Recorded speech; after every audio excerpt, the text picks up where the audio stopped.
Aziz tomoshabinlar, O'zbekiston telekanalida Oydin Hayot Live dasturi davom etadi va biz bizni sevimli oshxonamizdamiz.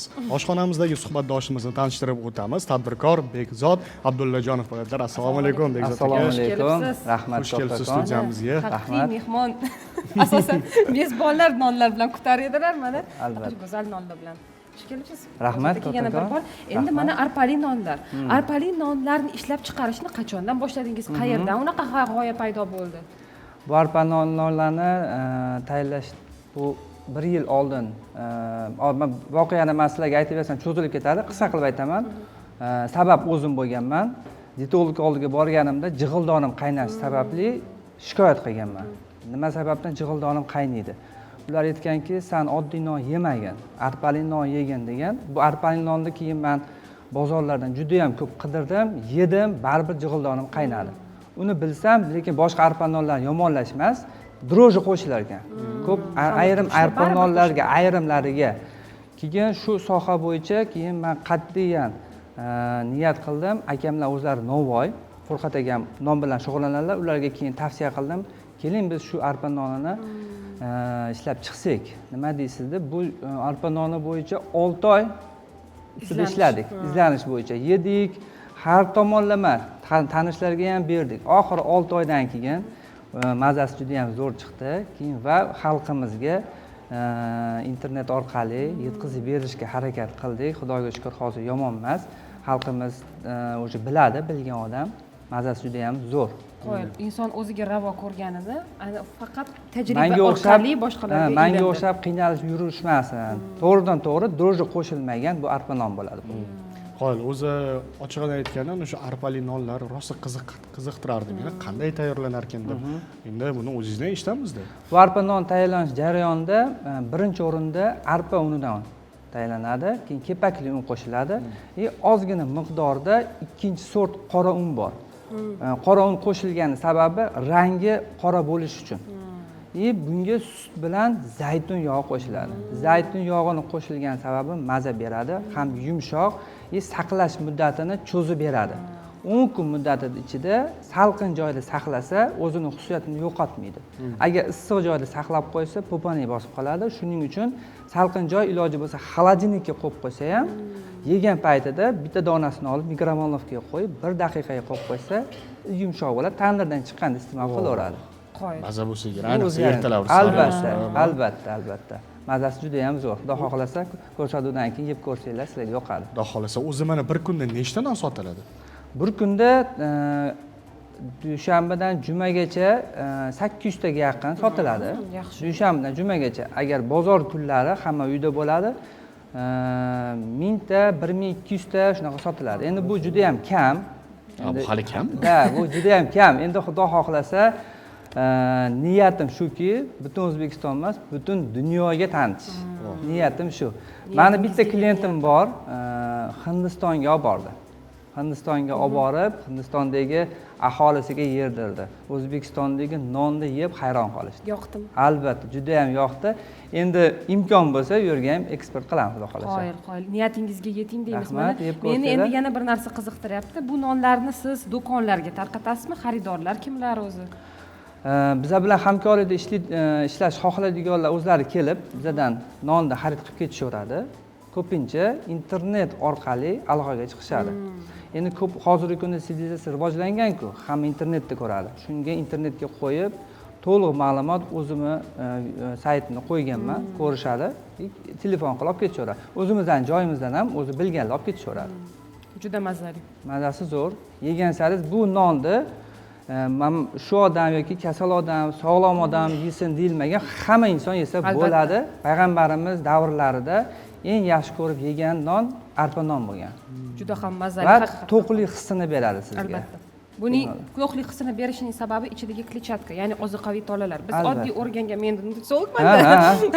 Oddiy misol uchun o'rgangan oq unlarimizdan tayyorlangan nonlar to'g'ri ular ishib chiqadi, balki mazalidir, lekin buning mazasi ham juda ham zo'r va uni biz yeganimizda u bizga qisqa vaqtdagi energiya beradi, oq unni hisobiga. Ya'ni u oq un ko'p ishlov berilgan un hisoblanadi. Arpa unlar, kepak unlarga esa unaqa u darajali ko'p ishlov berilmaydi va ular bizga beradigan energiya miqdori uzoqroqqa yetadi va ichidagi kletchatka ya'ni ozuqaviy tola bo'lganligi uchun bizni qornimizni to'q tutadi birinchi o'rinda ozishdagi insonlarga juda ham foydali birinchidan ikkinchidan oshqozon ichak sistemasini yaxshilashga yordam beradi sababi kletchatka ozuqaviy tola bu bizamizni qabziyatimizni oldini oladi misol uchun ba'zi insonlar aytishadiki men oq non yeganimdan keyin men qabziyatga uchrayman deb lekin aynan arpa nonlari va shunga o'xshash kepak nonlari ularni mana shu qabziyatini oldini olishga yordam beradi lekin u bilan birga albatta suv ham normada bo'lishi kerak albatta suvni ham normada ichish kerak keyin endi asosan arpa nonlarni qandli diabeti bor insonlar yeyishsa yaxshi deyishadi chunki u qondagi qand miqdorini ham keskin ravishda ko'tarib yubormaydi oq nonlar esa juda tez ravishda qandni ko'taradi tojiraxon uni foydalarini eshitib darrov yeyishga tushyaptilar u tez keskin ravishda ko'targanligi sababli qandli diabetdagi insonlarga oq nondan voz kechgan ma'qul va aynan bunaqa arpa nonlari kepakdan tayyorlangan nonlar bu juda ham koni foyda bundan tashqari vitamin minerallarga boy misol uchun temir moddasi bor hatto ichida magniy minerali bor vitamin Blar bor homiladorlarga ham juda kerak sababi homiladorlar ham vitamin B tanqisligiga juda ko'pchilik uchraydi va homiladorlarga ham albatta arpa nonni man juda ko'p tavsiya qilgan bo'lardim haqiqatdan ham agar ba'zilar aytishadiki man oq nonga o'rganib qolganman man arpa nonni yemayman deb lekin hech bo'lmasa oddiy nonni bir bo'ligini o'rniga kuniga hech bo'lmasa bir bo'lakdan shu arpa nonni qo'shadigan bo'lishsa albatta o'sha foyda albatta foyda bo'ladi shunaqa Tojirahmon tugatdingizmi yo'q hali gapim ko'p endi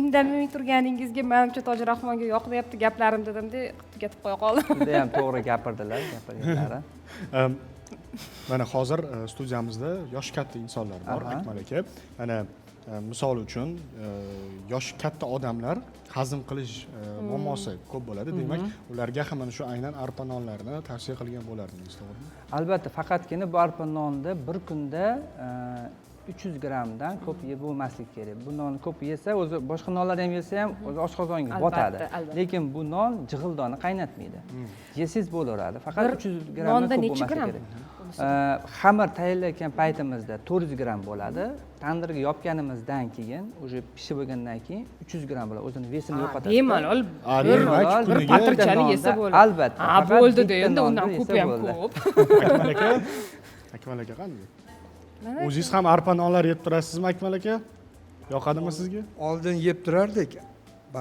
gijda non bo'lardi oldin deganimki mustaqillikdan oldin mana endi hozir mana tadbirkorlar shularni ishlab chiqarishyapti endi anukini bir yeb ko'rdim menga ma'qul bo'ldi faqat saqal tadbirkorimiz aytganday jig'ildonimni qaynatdi o'shandan keyin to'xtatib qo'ydim hozir siz drojasi yo'q deb aytyapsiz endi shunga o'tishga harakat qilamiz man bitta savol bersam maylimi mayli qo'limizdan kelgancha masalan biz xonadonlarda qaynatma sho'rvalar ichib turamiz-ku shunda buni qanaqa qotirib qo'yamiz buni iloji bo'lsa svejiligidan paytida to'rg'ab qo'yasiz mayda qilib to'rg'ab qo'yganingizdan keyin o'zimizni idishga solib iloji bo'lsa salqinroq joyga qo'yib qo'ying salqinroq joyda agar issiq joyda qolib ketsa bu chunki svejiy paytida to'rg'ab qo'ygan bo'lasiz-ku po'paning bosib qoladi salqinroq joyda bo'lsa bemalol sho'rva qilgan paytingizda olib iste'mol qilsangiz bo'ladi saqlanish muddati qancha bo'ladi o'sha agar shu holatida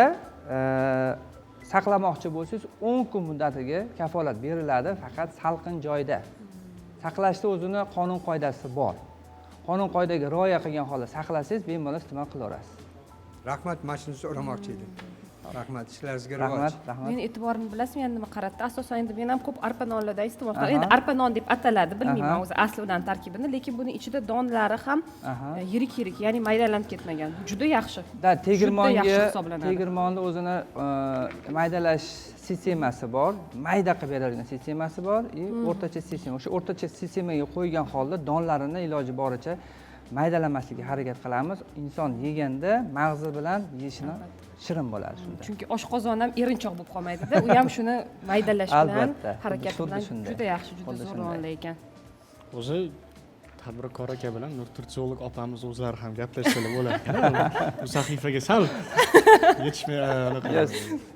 qovushmay qoldingiz. qovushmay qoldim. Mayli. Mayli, shu Mayli. tajriba sifatida yeb O'zingizga berdik. juda foydali maslahatlar oldingiz Tojir Rahmon. Mana ham savol. Ana endi misol uchun yana bir qiziqtirgan savol, baribir ana endi Oydin Hayot Live dasturini ko'pchilik yoshlarimiz ham ko'radi va aynan mana shu arpa non biznesiga qiziqqan insonlarga bir savolim bor. Aha. Qancha daromad olib keladi oyiga? Daromad o'zi aslida novvoylar hech qachon bu sirini aytmaydi. Men o'zi novvoy emasman, akam o'zlari novvoy. Doim akamlarga men o'zi tadbirkorlik meniki o'zi oziq-ovqat yo'nalishi bo'yicha. Akamlardan doim daromad qanaqa bo'ladi desam, hech sirini aytmaydilar. Qo'y bu daromad biz daromad uchun emas, biz xalq uchun ishlashimiz kerak. Xalqqa biz manfaatimiz tegsin. Ana o'shanda keyin daromad keyin o'ylayveramiz deydilar. Shu gaplari esimda turadi. Shuni ularni gaplari bilan motivatsiya bo'lib, shu arpa non yuzasidan biz ustida ishladik. 6 oy vaqtimiz ketgan. Qo'yib. Bekzod aka, sizga katta rahmat. Rahmat. Studiyamizga kelib bizga mana shu arpa nonlar haqida batafsil ma'lumot berganingiz uchun, uni foydasini aytib berganingiz uchun, lekin bir narsaga e'tibor tortildi. Juda ko'p non olib kelibsiz. Bu ko'p non olib kelganimiz sababi sizlar uchun, boshqa shu yerda xizmat ko'rsatayotgan xodimlar uchun, iste'mol qilishinglar uchun olib keldim. Xudo xohlasa yeb ko'rasizlar. Rahmat. Xursand bo'ldik, rahmat. Ishlaringizni rivojini bersin deymiz. Xo'p, rahmat. Xudo xohlasa kelasi ko'rsatuvlarda ham hamkorlik qilish nasib etsin. Xudo xohlasa. Rahmat sizlarga kattakon.